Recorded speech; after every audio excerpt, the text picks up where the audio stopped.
So please like and subscribe. Today we're going to be talking about problems that you might have with your Porsche Macan and the reasons why I have bought 3 and why I currently do not have one. So here is the list of the common stuff. I'm going to go through this. There's other stuff as well, but I'm just going to go through this list. So one of the most common problems, unfortunately, is the transfer case. This has unfortunately been plaguing the Macan since day one. It's happened so much so that they've extended a warranty period for the transfer case because it's happening for too many of the Porsche customers.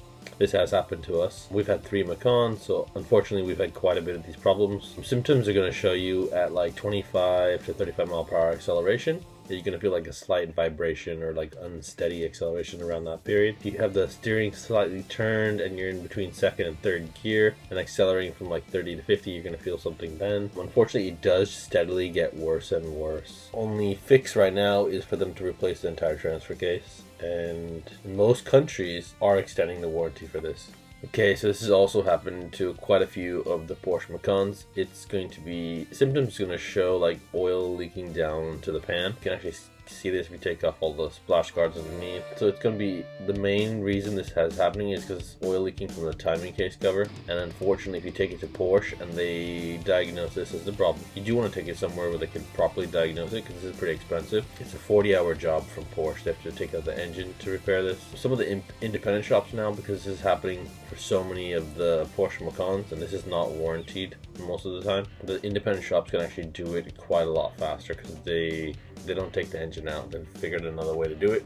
So I'd recommend, if you have this problem, to take it to one of those independent dealers. I've been really lucky. None of the 3 that we have we had any of these problems. So pure luck for me, I guess. Okay, so if you're hearing a clunking sound on acceleration, you probably have the drive shaft problem or bearing failure. And this is crazy because this was problems that they had with the Cayenne back in the day. So Porsche obviously haven't learned their lesson. I have had this problem, and what they do is, it's under warranty. You go in and they replace the drive shaft support, but unfortunately they just replaced it with the exact same part, and then on my car that failed again. So what I found out, the best thing you can do is take it to an independent, and they will actually put a stronger part that Porsche will put in, and then you won't have any more problems. So for our Macan, that's what we did, and then no more problem for us. So if you're having this problem, you're gonna hear like a clunking or banging down like the center of the car when you're accelerating. You'll hear it. It just sounds weird. It's like a clunk, clunk, clunk, or bang, bang. You know? You might just have like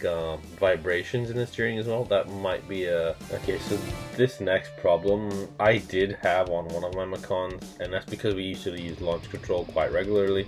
Being in sunny California, the roads are pretty much nice all the time, so you have fun with your car. Plus, I am an early adopter of the Macan one.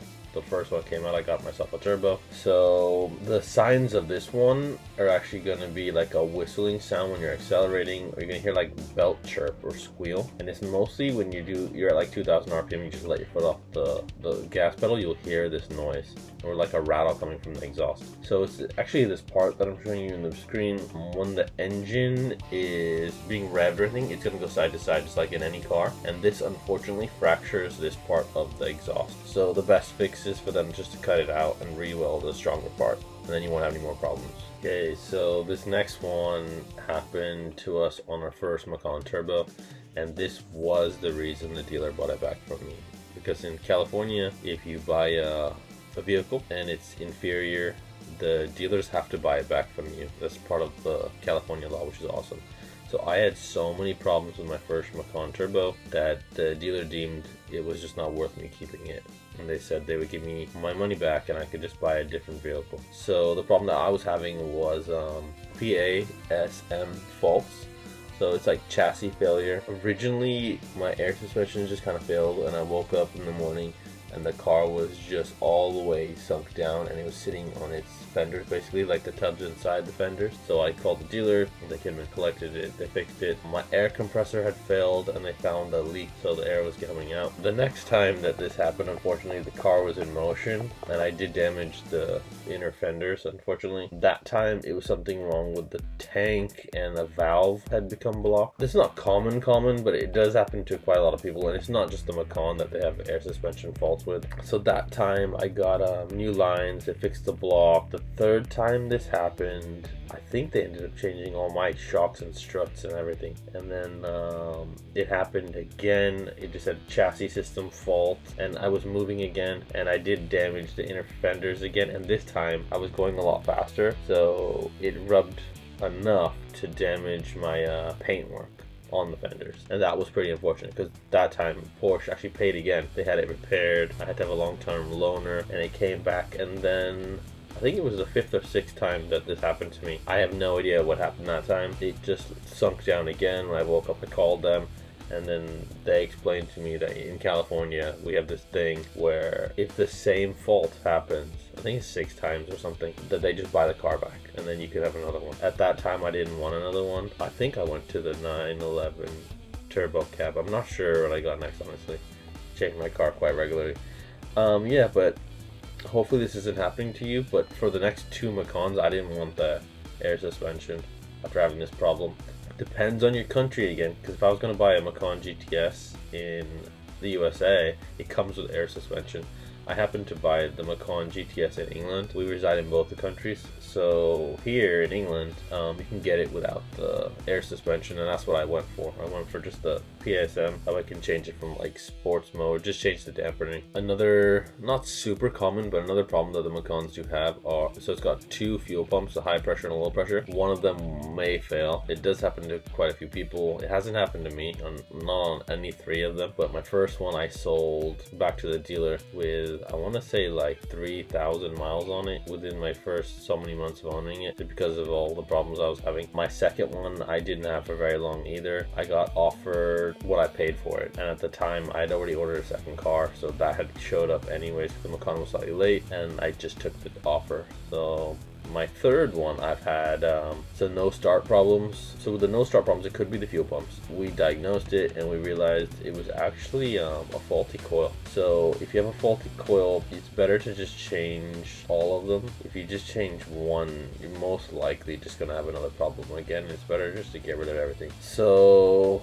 we diagnosed it. We found out it was like a single coil, right? It failed. But so we went to Porsche and they said, yeah, they had released a better one you could install. So I said, okay. So I bought those from Porsche, and then I installed all of them, and that fixed my problem. It started up no problem, no more funky sound when it was running, because it will run unevenly, right? It's pretty much a dead cylinder. So that lasted maybe 10,000 miles, if that, and then I started having the same problem again. Took it back to the shop where I go to a specialist, so diagnosed it, or I can diagnose it myself. I've got all the tools at home. Okay, so a lot of bad stuff, but there are good things too. The ride is amazing. It looks awesome. I really did enjoy this car. So when it was just me and my wife and the one dog, it's a good sized family car. If we were going to go far, unfortunately, like I said, the C63 was more fun, and it got better fuel economy, and it could hold more stuff, and if you want to put people in it, it just had a lot more space than the Macan.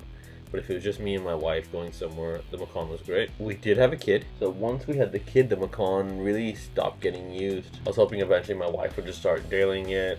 It didn't happen, so we did sell it. And if I was going to get another one, I would make sure I got one that had the upgraded headlights, because the standard headlights on the Macans are absolutely horrible. Maybe if you're coming from something else, but if you're coming from a German world, everything has better headlights. Like my C63 has the LED headlights, our Audi e-tron has the Matrix headlights, the Panamera has the upgraded headlights. I just assumed that the standard headlights were the good ones. I didn't know at the time, because my GTS came with different headlights and my Turbo had different headlights as well. California, you can't get these kind of headlights, I'm pretty sure. I think it just comes with the LED one. And then in England, when I got my Macan S, it had these basic ones, so I really didn't like driving this car at night or in bad weather, because you just don't see as well. So that's another problem that made me want to get rid of it. And then the next problem is how I would fit in the back. So we couldn't take adults really. So I'm sitting behind my wife, she's 5'6", I think. There's no way I'd fit behind myself, and there's no way the baby seat would fit in here unless she drastically moved the seat forward. So you can see I'm very squished. It's not that comfortable, the seating position. I've got plenty of headroom. I've got a good hand above my head, but my knees are squished, and I'm It's not comfy. I wouldn't be comfortable in here for a long period of time. The back seats honestly do not have that much room for adults. Okay, so the back seat of the Macan is actually not spacious whatsoever. I am totally cramped in here. I got headroom. And if I close the door, I've actually got quite a lot of space. Like to my side here, I'm alright. I got the armrest. There's a middle bit here. I got a little bit of space, but honestly, leg-wise, I'm so squished. I don't know, I'm not comfy. And the seat itself isn't that great. Like in the back, I'm not comfy for a long journey. So the C63 seats are set up in the same way in the front for me and my wife, so the same space going backwards and everything, so we're comfy. But in the back seats, there's so much more space for an adult to sit. And if I sat behind either my wife or myself in this car, I'm actually comfortable. Some of that is the leather is a lot softer, so the Napa leather in the C63, but it's the space as well. You have so much more space all the way around you in the back.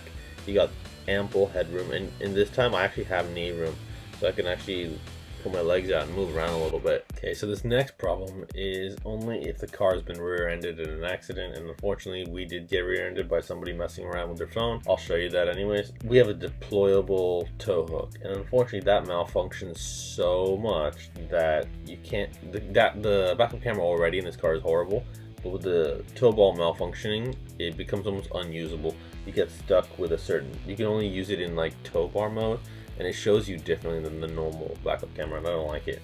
And then if the tow bar is either not all the way deployed or gets stuck, it won't let you use your backup camera, which is really annoying as well.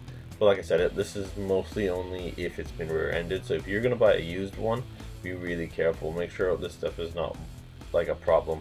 And then I'll show you the footage of this guy rear-ending us while he's on his phone.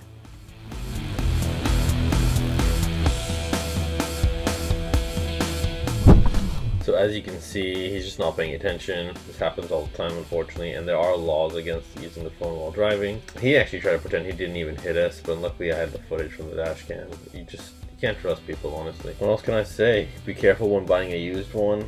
I've had 3 and I've had quite a lot of problems. I would probably still buy another one, honestly, because I know all the stuff you have to fix. As long as you can get it at a really good price, you don't see the reason not to. If we were to get another one, it would be for my wife. I'm quite content on what I have right now, and I just want to get another sports car. But there's no way I'd buy one that was rear-ended, because my biggest problem with my Macan is the fact after it was rear-ended, my driver's seat would slip just ever so slightly, 1 notch. And this kept happening. I did take it to one of the best places in the UK to get repaired. Unfortunately, they couldn't get this to happen while it was there. I did take it to a few more specialists afterwards. They did actually see that it was slipping, but they said they didn't know what to do, how to fix it.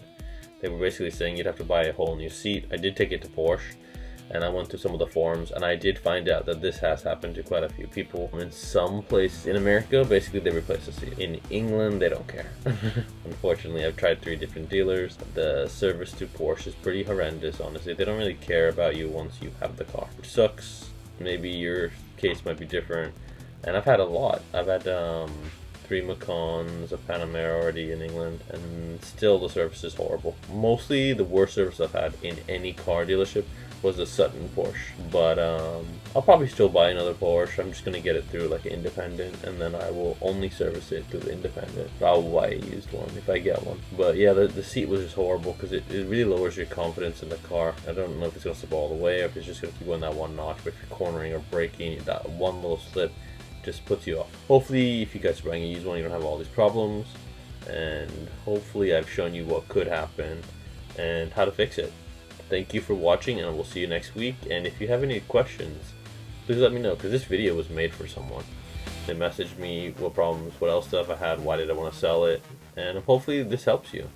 And I know that you said yours is very low miles. Honestly, I would worry about it being too low miles because oil needs to move around. You know, you need to get to all the gaskets and all the lines, otherwise that stuff does shrink, and you might actually get a lot of oil leaks because of this. So hopefully my videos helped you, and I will see you guys next week.